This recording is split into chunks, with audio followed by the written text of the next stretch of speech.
what's going on? Ryan here with Intersection Records, doing our first album review of 2024. We are catching up still on some 2023 reviews, so if you see some reviews trickling in, some of those are 23, but this new record by Saxon came out today. Hell, Fire, and Damnation. Biff Byford and folks. Biff said that when he was younger, instead of cursing, his father would say hellfire and damnation and things like this. This is their 24th record. The band was formed in 1975. Properly Saxon by 78.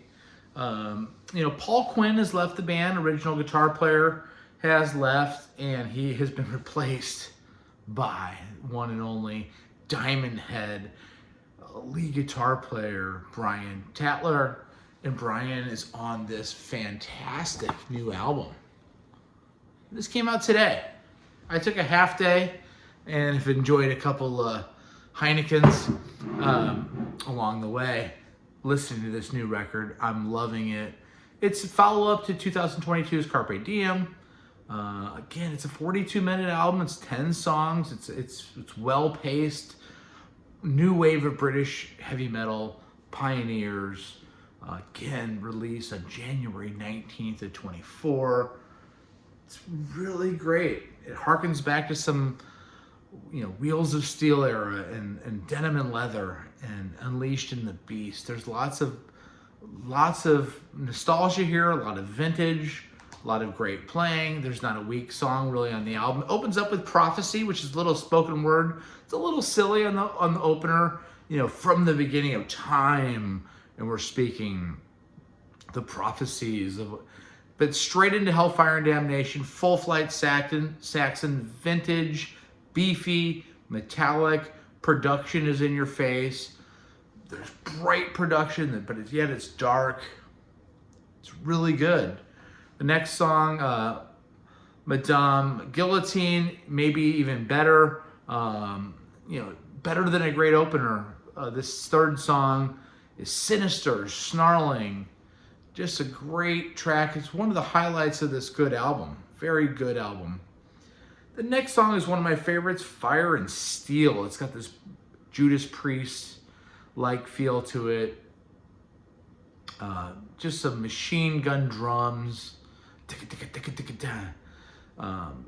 Biff sounds so good. Again, the band lineup is Biff Byford on lead vocals, Nigel Glockner on drums, who's been there since 81, Nibs Carter on bass, he's been there since 88.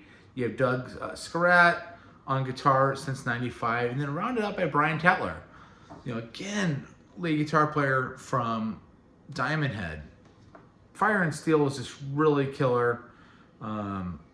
Awesome song. The fifth song, There's Something About Roswell. Talks about there's fire in the sky over New Mexico. It's where they dropped and tested the bombs. About the apocalypse and nuclear apocalypse. Swarming guitars. Lies that the governments tell us. Manipulation. It's all here. There's a lot about that on this record. Government lying, being manipulated by people. Kubla Khan and the Merchant of Venice is the next song. Ambitious. These songs are not simple. There's lots of bridges and great hooks and melodies. Marching. Really rocks at the bridge of the song. Kubla Khan and the Merchant of Venice. The next song, Pirates of the Airwaves.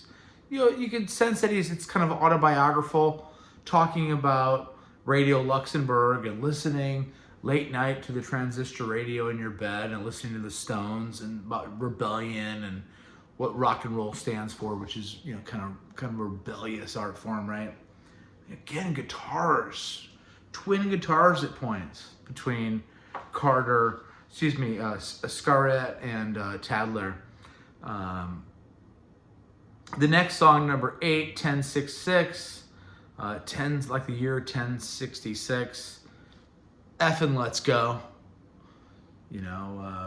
Singing about you know, the band still has something to prove in 2024. This is a band that's been around for almost 50 years. They don't sound washed up. They're not mailing it in.